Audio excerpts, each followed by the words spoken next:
بسم اللہ الرحمن الرحیم نحمدہ ونصلی ونسلم علی رسولہ الکریم۔ ناظرین، سیرت طیبہ اور عصر نو کی سیریز میں ہمارے آج کے پروگرام کا عنوان ہے ریاست مدینہ، اسوہ حسنہ اور عصر حاضر۔ آج ہم ریاست کے جدید تصورات کے ساتھ زندگی بسر کر رہے ہیں۔ اس میں ریاست بہت سے ایسے شعبوں کو اپنے دامن میں لے چکی ہے جو اس سے پہلے اس طریقے سے تاریخ میں ہمیں نہیں ملتے۔ ہم آج انہی شعبوں کے حوالے سے ملک کے نامور ماہرین سیرت اور محققین سے گفتگو کریں گے۔ ہمارے ساتھ اسٹوڈیوز میں موجود ہیں جناب ڈاکٹر حافظ محمد سجاد صاحب، جو کہ چیئرمین ہیں ڈپارٹمنٹ آف انٹرفیتھ اسٹڈیز کے، علامہ اقبال اوپن یونیورسٹی اسلام آباد۔ ہمارے ساتھ دوسری مہمان مقرر ڈاکٹر طاہرہ افراق، آپ استاد ہیں department of اشریہ، Allama Iqbal open university میں۔ اور ہمارے آج کے تیسرے مہمان جناب ڈاکٹر سمیع اللہ زبیری صاحب، آپ شعبہ عربی کے سربراہ ہیں علامہ اقبال اوپن یونیورسٹی اسلام آباد میں۔ ناظرین، آج کے ہم پروگرام کا باقاعدہ آغاز جناب ڈاکٹر سجاد صاحب سے کرتے ہیں۔ ڈاکٹر صاحب، ہمارے ہاں آج کل ریاست مدینہ کے تصور کو بڑی پذیرائی ملی ہے، خاص طور پر جب سے وزیر اعظم صاحب نے اس تصور کو پیش کیا ہے، اور اسی کے متعلق آج کی ہماری گفتگو ہے۔ تو ریاست مدینہ کے تناظر میں اگر ہم دیکھیں تو اس میں سب سے جو زیادہ ہمیں فوکس ملتا ہے وہ تعلیم کے شعبے پر ہے۔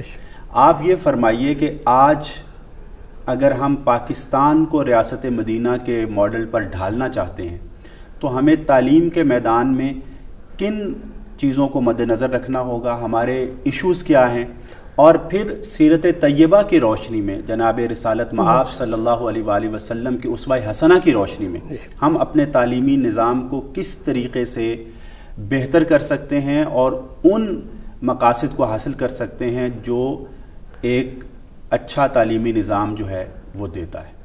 بہت شکریہ۔ الحمدللہ رب العالمین والصلاة والسلام علی سید الانبیاء والمرسلین، اما بعد۔ نبی کریم صلی اللہ علیہ وآلہ وسلم پر جو پہلی وحی نازل ہوتی ہے اس میں علم کی بات ہے، اور قلم کے ذریعے علم سکھانے کی بات کا ہمیں حکم دیا گیا ہے۔ رسول اللہ صلی اللہ علیہ وسلم پر دوسری وحی میں یا ایھا المدثر قم فانذر وربک فکبر، یہاں سے تبلیغ اور تعلیم کا آغاز ہو جاتا ہے۔ پھر قرآن نصاب کی شکل میں نازل ہو رہا ہے، اور رسول اللہ صلی اللہ علیہ وسلم نے 23 سال کے اندر جو آپ کے بنیادی فرائض نبوت آپ کو عطا ہوئے ہیں وہ 4 چیزیں ہیں: تلاوت آیات ہے، تعلیم کتاب ہے، تعلیم حکمت ہے، اور تزکیہ ہے۔ 3 چیزوں کا تعلق براہ راست علم کے ساتھ، تعلیم کے ساتھ، تدریس کے ساتھ ہے، اور جو چوتھی چیز ہے وہ عملی اور پریکٹیکلی کام ہے، تزکیہ ہے۔ آپ دیکھیے کہ رسول اللہ صلی اللہ علیہ وسلم اس قوم کے اندر تشریف فرما ہیں جو امی قوم ہے، اور یہ آپ کی صفت بھی بیان ہوئی ہے کہ آپ خود رسول امی ہیں، اور آپ تلمیذ رحمان ہیں، کسی انسان سے آپ نے نہیں سیکھا، اللہ رب العزت نے آپ کو سکھایا ہے۔ اور قرآن مجید وہ کتاب ہے جس میں تمام علوم جمع کر دیے گئے ہیں۔ بے شک جس قوم میں آپ تشریف لائے، قرآن اس کے بارے میں کہتے ہیں وَقَوْمًا لُدًّا، جھگڑالو قوم ہے، فی ضلال مبین، کھلی گمراہی میں مبتلا ہے۔ علم کی تو بہت دور کی بات ہے، لیکن اسی علم سے آراستہ فرمایا آپ نے، اور 23 سال میں یعنی 13 سال مکی دور میں سب سے بنیادی کام جو آپ کا تھا وہ تعلیم اور تعلیم کتاب ہے، تلاوت آیات ہے، تعلیم حکمت ہے۔ آپ نے اس معاشرے میں جو ہی قرآن نازل ہوتا آپ لکھواتے، اور اس کی تعلیم عام ہو جاتی۔ محدثین اور مفسرین نے لکھا ہے کہ یہ جو مکی دور کی آیات ہیں یہ صحابہ ان کو یاد بھی کرتے اور پھر انہیں عمل میں بھی لے کے آتے۔ دار ارقم وہ پہلا مدرسہ ہے جہاں نبی کریم صلی اللہ علیہ وسلم کے صحابہ کی تربیت بھی ہوتی تھی، تعلیم بھی ہوتی تھی۔ جب ہم مدینہ تشریف لے گئے، ریاست مدینہ کا وجود آ گیا۔ اب آپ نے جو یہاں بھی آپ دیکھیے کہ صفہ، مسجد نبوی میں صفہ وہ اولی یونیورسٹی ہے جہاں صحابہ کو آپ تعلیم دیتے تھے۔ تقریباً محدثین نے 140 وفود کا ذکر کیا ہے جو بیرون یعنی مکہ اور مدینہ کے آس پاس جو قبائل تھے جو حضور صلی اللہ علیہ وسلم کے پاس تشریف لاتے تھے اور تعلیم حاصل کرتے تھے۔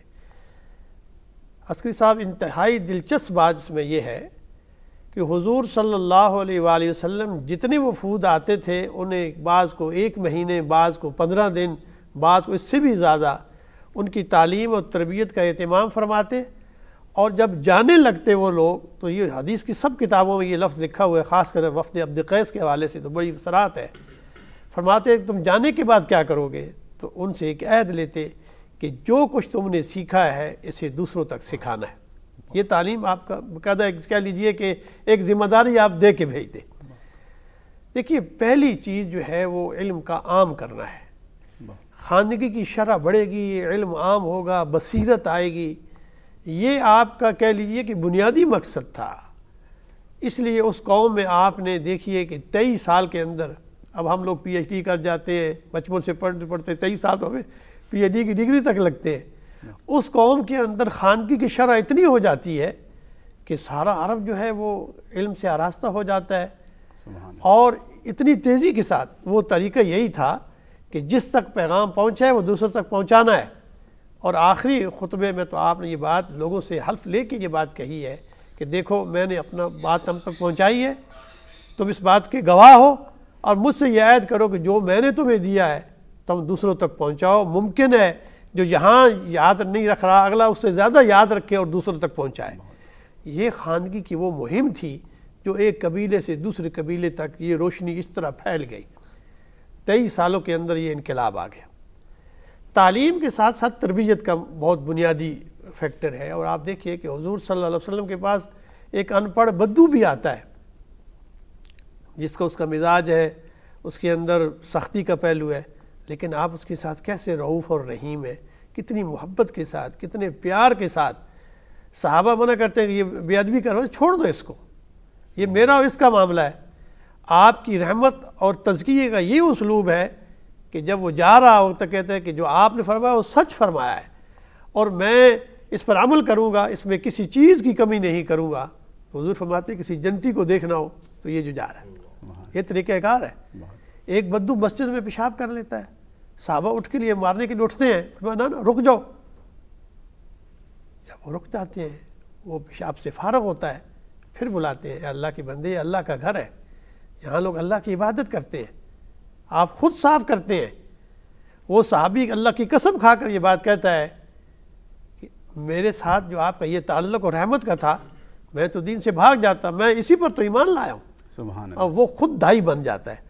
حضور کی تربیت، تعلیم کا، انسانی نفسیات کا لحاظ، اسے عام کرنا، اور جو جس بات سے سب سے زیادہ زور ہے کہ آج ہمارے پاس علم کا اتنا بڑا ایک سمندر ہے، میڈیا ہے ہمارے پاس، سوشل میڈیا ہے، انٹرنیٹ ہے، معلومات اس قدر آ چکی ہیں، لیکن اس کے ساتھ تعلیم کے ساتھ تربیت کی ضرورت ہے۔ کون سی چیز ہمارے لیے علم مفید ہے، علم نافع کیا ہے، اور کون سا علم جو نقصان دہ ہے، یہ تمیز بڑی ضروری ہے۔ رسول اللہ صلی اللہ علیہ وسلم نے تزکیے کے ساتھ یہ ہمیں بات بتائی۔ اس وقت ریاست مدینہ کا ماڈل، ہم یہ چاہتے ہیں کہ وطن عزیز کے اندر یہ پورا ماڈل ہم اسے اختیار کر لیں، تو ہمیں سب سے پہلے خواندگی کی مہم کو عام کرنا ہوگا۔ آج ہم دنیا میں کہاں کھڑے ہیں؟ یعنی دنیا کے وہ ممالک جو انتہائی پسماندہ ہیں، وہاں بھی تعلیم کی شرح تقریباً 80، 90، 99 تک ہے۔ ہمارے ہاں ہم پڑھتے ہیں کہ پڑھا لکھا طبقہ جو اخبار پڑھ سکتا ہے، خط پڑھ سکتا ہے، اس میں تقریباً 50 یا 60 تک پہنچے۔ جب تک خواندگی کو نہیں بڑھائیں گے، عام نہیں کریں گے، ترقی نہیں ہو سکے گی۔ اور دوسری چیز جسے ملک کو ایک بالکل ایک زبردستی کے ساتھ، طریقے کے ساتھ عام پھیلانے کی ضرورت ہے، وہ یہ ہے کہ ہم تعلیم کو عام کریں، اس کے ساتھ تزکیے کا۔ استاد تربیت کرتا ہے، مربی، دائی، اس کی ضرورت ہے۔ استاد کا بہت بڑا مقام ہے، بچوں کی تربیت کے لیے استاد ایسا کامل ہو جو ان کا تزکیہ کرے، اس کے لیے ٹریننگ کی ضرورت ہے، اور ہمیں بچوں کی تعلیم کے لیے ایسے اساتذہ کا تقرر کرنا ہے جو ٹرین ہوں، جو محنتی ہوں، جو اس بات کو سمجھتے ہوں، تو پھر انقلاب آئے گا۔ تو ریاست مدینہ کا مکمل ماڈل یہی ہے کہ ہم تعلیم کو عام کریں، اور خاص کر اس میں کوئی تفریق نہ ہو، نہ بچیوں کے نہ بچوں کے حوالے سے، سب کے لیے تعلیم عام ہے۔ رسول اللہ صلی اللہ علیہ وسلم کے زمانے میں خواتین اور بچیوں کے لیے اسی طرح اہتمام تھا جو آج ہمیں اسی طرح اہتمام کرنا ہے۔ ڈاکٹر صاحب، آپ نے بڑی خوبصورتی کے ساتھ سمیٹا ہے سیرت کا جو تعلیم کا تصور ہے جو سیرت طیبہ سے ہمیں ملتا ہے، اور اس میں تربیت بھی شامل ہے، اور پھر خواندگی کو ایک عام کرنا۔ ابھی حال ہی میں ریاست پاکستان نے سیرت طیبہ کو باقاعدہ طور سے نصاب کے اندر شامل کرنے کا بھی عندیہ دیا، اور شاید اس پہ کام ہوا ہے، اور آپ چونکہ اس پورے عمل کا حصہ بھی ہیں تو مختصراً اگر آپ ہمارے ناظرین کو بتائیں کہ سیرت کو کس طریقے سے اس کا حصہ بنایا جائے گا اور اس کے ثمرات ہم کب تک دیکھ پائیں گے؟ بالکل، ہمیں دیکھیے کہ نبی کریم صلی اللہ علیہ وسلم کے بارے میں قرآن مجید میں اللہ تعالیٰ نے فرمایا وَإِنَّكَ لَعَلَىٰ خُلُقٍ عَظِيمٍ، سبحان اللہ۔ پھر فرمایا کہ تمہارے لیے رسول اللہ صلی اللہ علیہ وسلم کی زندگی میں بہترین نمونہ ہے، آپ اخلاق کی تکمیل کے لیے تشریف ہیں، انما بعثت لأتمم مکارم الاخلاق۔ اب آپ دیکھیے کہ آپ کی نے اب اخلاق کا تصور بدقسمتی سے ہمارے یہاں پیدا ہو گیا ہے کہ یہ ایک جو ہے نا ایک کوئی مجرد کوئی چیز ہے، کوئی نظریہ ہے، نہ، اخلاق عملی چیز ہے، پریکٹیکلی چیز ہے، بہت خوب، سچ سچ ہے، جھوٹ جھوٹ ہے، دیانت امانت۔ اب آپ کو یہ بہت ضروری ہے، مینر، قدریں، اخلاق، یہ کسی بھی قوم کا بنیاد، اسی کو تزکیہ کہتے ہیں۔ رسول اللہ صلی اللہ علیہ وسلم کی زندگی میں کوئی عمل آپ کو ایسا نہیں ملے گا جو عقل کے خلاف ہو، اور کوئی ایسا کام نہیں ملے گا جس نے آپ نے کیا نہ ہو، یعنی آپ نے جو تلقین فرمائی ہے پہلے عمل کر کے دکھایا ہے، یہ بہت بڑی بنیاد ہوتی ہے۔ حضور کی سیرت کی انہی پہلوؤں کو حکومت وقت نے اس کو محسوس کیا ہے اور اس کو نصاب کا حصہ بنایا ہے۔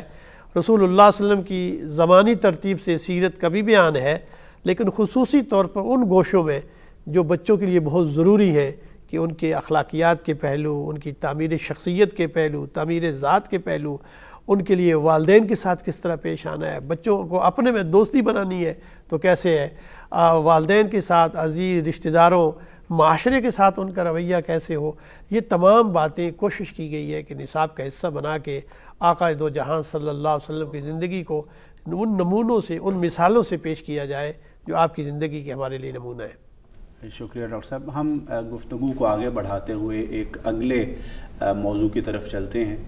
ڈاکٹر طاہرہ افراق صاحبہ ہمارے ساتھ ہیں۔ ڈاکٹر صاحبہ، آپ ایک خاتون ہونے کے ناطے کیا سمجھتی ہیں کہ ریاست میں خواتین کا جو کردار ہے ریاست کی ترقی میں، اس کی معاشی ترقی میں، اس کی معاشرتی فلاح و بہبود میں، اور پھر خاص طور پر تعلیمی سیکٹر میں جو ان کا ایک بقی ان کے کارنامے بھی موجود ہیں، تو اگر ہم سیرت طیبہ کی روشنی میں دیکھیں تو آج ہمارے سامنے وہ کون سے مسائل ہیں جو خواتین کو درپیش ہیں، اور پھر سیرت طیبہ سے ان کا کیا حل ہمیں ملتا ہے، اور کس طریقے سے ہم خواتین کو ان کے حقوق کا شعور دے سکتے ہیں، تعلیم کا اور دیگر ان کے جو حقوق ہیں۔ اگر آپ اس پر کچھ اظہار خیال فرمائیں تو ہمارے ناظرین کو بہت انشاءاللہ فائدہ ہوگا۔ نحمدہ و نصلی علی رسولہ الکریم وعلی آلہ و اصحابہ اجمعین۔ شکریہ ڈاکٹر صاحب، آپ نے بہت ہی اچھے موضوع کی طرف اشارہ کیا۔ دین اسلام ایک ایسا دین فطرت ہے جو کردار سازی پر بہت زیادہ زور دیتا ہے۔ ہماری اخلاقی، سماجی، معاشرتی جو رویے ہیں وہ ہمارے کردار کی عکاسی کرتے ہیں، اور جو ہماری سوچ ہے اور اس کے بعد جو ہم عمل کر رہے ہوتے ہیں وہ بھی سارے کا سارا ہمارے کردار پر منحصر ہوتا ہے۔ یہی وجہ ہے کہ دین اسلام ہمیں یہ سکھاتا ہے کہ سب سے پہلے شخصیت سازی کی جائے، کردار کی اصلاح کی جائے، نفس کی اصلاح کی جائے۔ تو یہی وجہ ہے کہ جتنے بھی پیغمبر دنیا میں آئے ان سب کی بعثت کا جو بنیادی مقاصد تھے ان میں سے ایک مقصد نفس کی اصلاح بھی تھا اور تزکیہ نفس تھا۔ تو اس ساری چیز کو لے کے تمام پیغمبر کی تعلیمات میں یہ چیز شامل تھی، اور ہمارے نبی صلی اللہ علیہ وسلم جو تھے وہ بھی اسی پیغام کو لے کر آئے۔ دوسری بات یہ ہے کہ جو ہے تعلیم کی جو اہمیت ہے وہ بہت زیادہ ہے، اور تعلیم صرف نہیں بلکہ تعلیم کے ساتھ تربیت کی اہمیت، وہ بھی بہت زیادہ ہے. اور اگر ہم مسلمان معاشرے کے اندر دیکھیں تو یہاں پر عورت اور مرد دونوں کے لیے تعلیم جو ہے وہ ضروری ہے اور فرض ہے. ایسا نہیں ہے کہ صرف تعلیم حاصل کرنا مردوں کے لیے اور عورتوں کے لیے نہیں ہے، بلکہ دونوں کو اللہ تعالیٰ نے دونوں پہ فرض کیا ہے کہ وہ علم کا حصول ان کے لیے لازم ہے. اب یہ ہے کہ ہمارے معاشرہ نہ جانے کچھ وجوہات کی بنا پر ہمارے ہاں عورتوں کے غلط یعنی کہ ان کے مقام و مرتبہ کی غلط تعبیر کرنے کی وجہ سے بعض اوقات اس طرح کی چیزیں ہمارے معاشروں میں دیکھی گئی ہیں، مسلمان معاشروں کے اندر، کہ سمجھا جانے لگا کہ شاید خواتین کے لیے تعلیم ضروری نہیں ہے، یا ایک مخصوص تعلیم ان کے لیے ہونی چاہیے، دوسری تعلیم ان کے لیے نہیں ہونی چاہیے، دینی ہونی چاہیے، دوسری جو ماڈرن ایجوکیشن ہے ان کے لیے نہیں ہونی چاہیے. اس طرح کی آراء سامنے آتی رہی ہیں. حالانکہ اس قسم کی کوئی اسلام میں اس طرح کی کوئی یعنی تقسیم نہیں ہے. تمام علوم جتنے بھی ہیں وہ عورتیں بھی حاصل کر سکتی ہیں، مرد بھی حاصل کرتے ہیں، یعنی جو ہم جائز علوم جتنے بھی ہیں ان کی تعلیم حاصل کرنے میں اسلام انکریج کرتا ہے، اور سب کو، عورتوں اور مرد دونوں کو بغیر کسی تخصیص کے ان علوم کو حاصل کرنا چاہیے. اور اسلام میں عورت اور مرد دونوں کو برابر حقوق حاصل ہیں. ایسا نہیں ہے کہ مردوں کو زیادہ حقوق حاصل ہیں، عورتوں کو کم ہیں، دونوں کو برابر حقوق دیے گئے ہیں. لیکن ایسا سمجھا جاتا ہے ویسٹ میں بھی اور باقی جگہوں پر بھی کہ شاید عورتوں کے حقوق اسلام میں کم ہیں، حالانکہ دونوں کو مساوی حقوق دیے گئے ہیں. اور ہر چیز پر تعلیم و تربیت پر زور دیا گیا ہے. اگر ہم اسلام کے ابتدائی معاشرے کو دیکھیں تو کس طرح صحابیات بڑھ چڑھ کر تعلیم حاصل کرتی تھی. حضرت عائشہ رضی اللہ عنہا جو انصار کی خواتین تھیں ان کی تعریف کرتی تھی کہ وہ علم حاصل کرنے میں بڑی ایکٹیولی پارٹیسپیٹ کرتی تھی، سوالات پوچھتی تھی، ہچکچاتی نہیں تھی، جھجک کا شکار نہیں ہوتی. ہاں، اور ان کو پسند کیا جاتا تھا اس خوبی کو. اور بلکہ جو کچھ صحابیات تھے انہوں نے آپ صلی اللہ علیہ وسلم سے درخواست کی تھی کہ ہمارے لیے الگ وقت مقرر کیا جائے، تاکہ کیونکہ مردوں کے ساتھ جب ہمیں وقت دیا جاتا ہے تو مرد زیادہ وقت لے لیتے ہیں، تو ہم زیادہ ٹائم ہمیں چاہیے الگ سے تاکہ ہم علم حاصل کر سکیں. اور ہمارے سامنے تو ام المؤمنین حضرت عائشہ رضی اللہ عنہا کی مثال ہے کہ وہ انہوں نے کہاں سے علم حاصل کیا؟ آپ صلی اللہ علیہ وسلم سے علم حاصل کیا.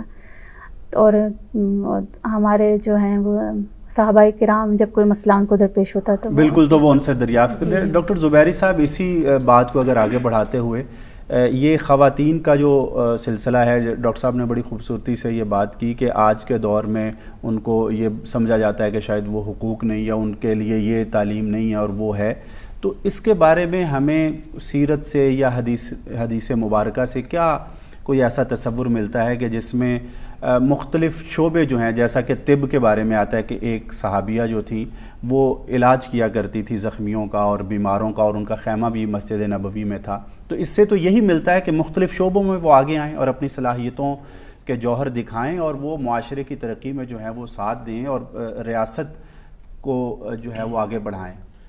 جی بالکل، اس میں وہ حدیث جو ہے وہ اس کو سامنے رکھنا چاہیے جس میں پیارے پیغمبر علیہ السلام نے فرمایا طلب العلم فریضۃ علی کل مسلم. مسلم میں عورتیں بھی شامل ہیں، النساء شقائق الرجال، کہ عورتیں جو ہیں ان کو بھی وہی حکم ہوتا ہے جو مردوں کو ہوتا ہے، سوائے اس کے جو ان کے خاص احکام ہے، پردہ وغیرہ اور دیگر طہارت کے احکام.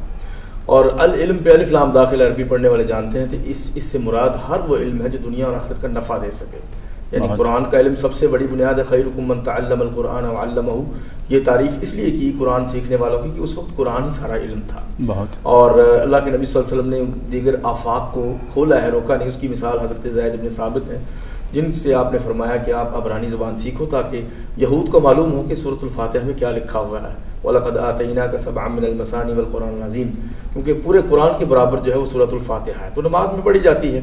تو آپ نے 19 دنوں میں وہ سیکھ لی. اس کا مطلب ہے کہ لینگویجز بھی سیکھ سکتے ہیں. عربی کے لیے تعصب تو نہیں ہے، عصبیت تو اور چیز ہے، وہ تو ہم اپنے قوم کے لیے بھی کر سکتے ہیں، اپنے قبیلے کے لیے بھی کر سکتے ہیں، اپنے آپ کے لیے، لیکن تعصب کی اسلام میں کوئی گنجائش نہیں. یہی تعصب کا شاخسانہ ہے کہ بعض دینی جو زوم میں مبتلا ہیں انہوں نے سمجھا کہ عورت کا کام تو وقرن فی بیوتکن ولا تبرجن تبرج الجاہلیۃ الاولی. تو وہ یہ نہیں سمجھے کہ قرآن کی آیت کے آگے وہ لکھا ہوا ہے واقمن الصلاۃ وآتین الزکاۃ واطیعن اللہ ورسولہ، کہ اطاعت کا ذکر ہے، نماز کا ذکر ہے، روزے کا اور زکوٰۃ کے احکام کا. وہ تبھی زکوٰۃ دیں گی جب وہ سیکھیں گی.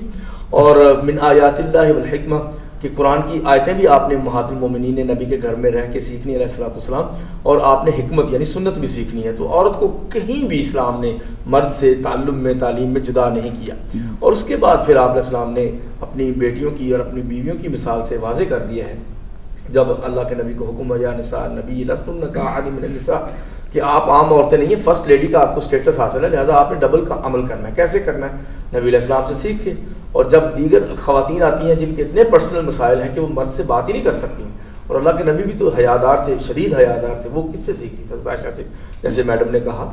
تو حضرت عائشہ کی چھوٹی عمر میں پیغمبر علیہ السلام سے اللہ تعالیٰ نے شادی اس لیے کروائی کہ اس کے بعد تقریباً 45 برس وہ زندہ رہیں اور دین جو ہے نبوت کے گھر میں محفوظ رہا. 50 سالوں میں تو کوئی فتنہ اس گھر میں. تو یہ جو تعلیم کا سلسلہ تھا ظاہر ہے اس میں وہ مردوں کو بھی، بلکہ صحابہ کہتے ہیں کہ ہمیں جب کوئی مشکل مسئلہ ہوتا تو ہم حضرت عائشہ کے پاس جاتے. مثل الذی علیہن بالمعروف، قرآن میں مولانا آزاد نے ایک جگہ پہ لکھا ہے کہ قرآن میں ایک ایسا جملہ ہے جو 5000 سالہ ادب کی تاریخ میں کسی ادب میں لٹریچر میں نہیں ملتا. وَلَهُنَّ مِثْلُ الَّذِي عَلَيْهِنَّ بِالْمَعْرُوفِ، یہ ترجمان قرآن کے اینڈ پہ لکھا ہے کہ عورتوں کو ویسے ہی حقوق ہیں جس طرح ان کے فرائض ہیں، برابر ہو گئے کام. میڈم نے کہا کہ برابر ہے. میں یہاں سے آپ سے تھوڑا سا اختلاف کروں گا کہ برابر نہیں، عورتوں کے حقوق زیادہ ہیں کیونکہ وہ کماتی نہیں، مرد کما کے بھی دے گا. وہ پڑھنے جاتی ہے، اس کو چھوڑ کے آئے گا، لے کے آئے گا. اللہ کے نبی نے حضرت عثمان سے کہا کہ آپ غزوہ بدر میں بھی نہیں جائیں، جس سے پیچھے رہنے والا پکا منافق تھا، صحیح سلامت ہو کے پیچھے کوئی نہیں رہ سکتا، یا بلائنڈ ہے یا عورت یا بچے یا بوڑھے. حضرت عثمان بالکل طاقتور تھے، خود چھوڑا کہ اب ایک عورت بیمار ہے، غزوہ بدر سے یہ اہم چیز. تو یہ خواتین کے حقوق اور کوئی تفریق نہیں ہے، نہیں بلکہ زیادہ حقوق. ڈاکٹر صاحب یہ ایک اور بڑا اہم موضوع ہے جو اس وقت اگر ہم ریاست مدینہ بنانا چاہتے ہیں اس ماڈل پہ، میں چاہوں گا کہ اس پہ بھی آپ کچھ بتائیں. اور وہ یہ ہے کہ ہمارے جو سوشل فیبرک ہے وہ بالکل اس وقت اس کے تانے بانے بکھرتے چلے جا رہے ہیں، اور اس میں ایک بہت بڑی جو ایک رول ہے جس چیز کا، وہ فیک نیوز ہیں. سوشل میڈیا جب سے عام ہوا ہے، واٹس ایپ، ٹویٹر، فیس بک، ہم کیا دیکھتے ہیں کہ جھوٹی خبریں. ابھی آپ دیکھیں کہ ایک واقعہ ہوتا ہے، اس کے بارے میں 10 طرح کی افواہیں جو ہیں وہ پھیل چکی ہوتی ہیں اور وہ لاکھوں کی تعداد میں شیئر ہوتی ہیں، اس سے کئی زندگیاں رسک میں آ جاتی ہیں. اس کے بارے میں اسلام کیا کہتا ہے اور اس کے بارے میں ہم کیا حکمت عملی سیرت طیبہ کی روشنی میں؟ معاشرے کی سسٹینیبلٹی کی بات کی ہے کہ معاشرہ تو ثابت چیز ہے جو فکسڈ ہے، اس کو متزلزل کیا جاتا ہے انہیں خبروں کے ذریعے. قرآن نے یہ تزلزل کا لفظ استعمال کیا عربی زبان میں، والمرجفون، ارجاف ہوتا ہے فاخذتهم الرجفہ، کہ زلزلے نے پہلی قوموں کو تباہ کیا تھا. ارجاف ہی ہوتا ہے جھوٹی افواہ پھیلانا، جس کے پھیلانے سے معاشرے کی جو بنیادیں ہیں وہ متزلزل ہل کر رہ جاتی ہیں. اور اس میں قرآن نے سورۃ الحجرات میں ضابطہ دے دیا، یا ایھا الذین آمنوا ان جاءکم فاسق بنبأ فتبینوا جو ہے نا، یہ بیس ہے پورے میڈیا کی. جب میڈیا نے اس کو چھوڑا ہے تو وہ ذلتوں کی وادیوں میں کھو چکا ہے. اور دوسری بات یہ ہے کہ ہمیں کیا جلدی پڑی ہے ہر خبر شیئر کرنے کی. شر کی خبر تو شیئر ہی نہیں کرنی چاہیے، پہلی بات تو یہ ہے، اور خیر کی خبریں پھیلانی چاہیے. من تتبع عورت اخیہ تتبع اللہ عورتہ. اخلاقیات سے عاری کیوں میڈیا ہوتا جا رہا ہے؟ پیغمبر علیہ السلام کی سچی حدیث ہے جو قرآن کی طرح آپ کی حدیث سچ ہوتی ہے.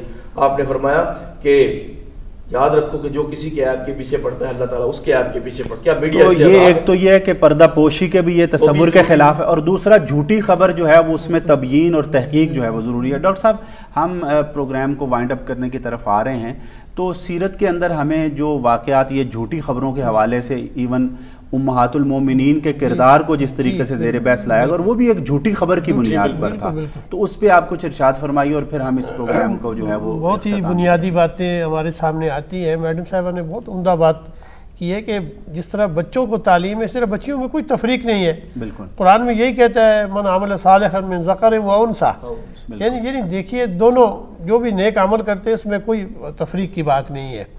اور اس سے آگے بڑھتے ہیں کہ خبر جو ہے وہ یقین پر مبنی ہونی چاہیے، بہت تحقیق کی بنیاد یہی ہے. اور جھوٹ جو ہے وہ جھوٹ ہے، اور جو جتنا پھیلتا جائے گا اتنی بربادی اور تباہی ہوتی جاتی جائے گی. آج ہمارے معاشرے میں بہت بڑا جو مسائل پیدا کیے ہیں ان جھوٹی خبروں نے، اور اس میں بھی جھوٹی خبر کے ساتھ ساتھ اس کے ساتھ جو غیبت کا پہلو ہے، بہتان کا پہلو ہے، اور دوسرے کو ذلیل کرنا، معاشرے میں اس کا بالکل ستیہ ناش کر دینا، تباہ و برباد کر دینا، اگلے کو مٹانے کے لیے، اسے اپنے جال میں پھنسانے کے لیے سب کیا جاتا ہے. بالکل. ڈاکٹر صاحب آخر میں اگر کوئی آپ ایک پیغام مختصر کہ ہم سیرت طیبہ کی روشنی میں کون سا کام کریں جس سے ہم جو ہے وہ ریاست مدینہ کی طرف پیش قدمی کر سکتے ہیں؟ میں یہ سمجھتا ہوں کہ بنیادی چیز جو ہے وہ علم اور تعلیم ہے، اسی کو عام کرنا ہے. اور آپ ابھی ذکر کر رہے تھے صحابیات کا، ازواج محترمات کا، امہات المومنین کا، ابھی ایک انسائکلوپیڈیا 30 جلدوں میں آ چکا ہے جو صرف اس بات پر ہے کہ امت کے اندر حدیث جمع کرنے میں، تلقین کرنے میں خواتین کی خدمات کیا ہیں۔ 30 جلدوں میں ان کا تذکرہ آیا ہے کہ صرف ایک فن کے اندر، یہ صرف فن حدیث کے اندر، ابھی تفسیر، فقہ اور دیگر جو علوم ہیں، یہ امت کی کتنی شاندار تاریخ ہے۔ اس لیے ہمیں اس چیز کو پھیلانا ہے، اور آج ہماری بچیاں جو اسکولوں میں نہیں جا رہی، یونیورسٹیوں میں نہیں جا رہی، اگر شہروں میں یہ حالت ہے، دیہاتوں میں جا کے دیکھیں اسکول خالی پڑے، اور ہمارے ہاں یہ جو تفریق پیدا ہوگی، بچوں کو تو پڑھانا ہے، اسے ڈاکٹر اور انجینئر بنانا ہے، بچیوں یہ تو پڑھائی ہے، یہ دوسرے گھر چلی جائے گی۔ ہمیں سب سے زیادہ بچیوں پر تعلیم دینے کی ضرورت ہے، جس گھر میں جائے گی اس میں چراغ روشن ہوگا، وہ اپنے بچوں کو سنبھالے گی، آگے پھیلائے گی، تو جتنا نور پھیلے گا، روشنی پھیلے گی، اس قدر جو ہے ہم دین کے بھی قریب ہوں گے، دنیا خود بخود مل جائے گی۔ شکریہ ڈاکٹر صاحب۔ ناظرین، اس کے ساتھ ہی ہمارے پروگرام کا وقت ختم ہوا چاہتا ہے۔ آپ نے مختلف جو پہلو ہیں ریاست مدینہ کے اور ان کے بارے میں جو سیرت طیبہ سے ہمیں رہنمائی اور پیغام اور ماڈل ملتا ہے، اگر ہم اس کو اپنائیں تو ہم ریاست مدینہ کو صحیح معنوں میں وطن عزیز میں قائم کر سکتے ہیں اور اس میں اپنا کردار ادا کر سکتے ہیں۔ اللہ ہم سب کا حامی و ناصر ہو۔ خدا حافظ۔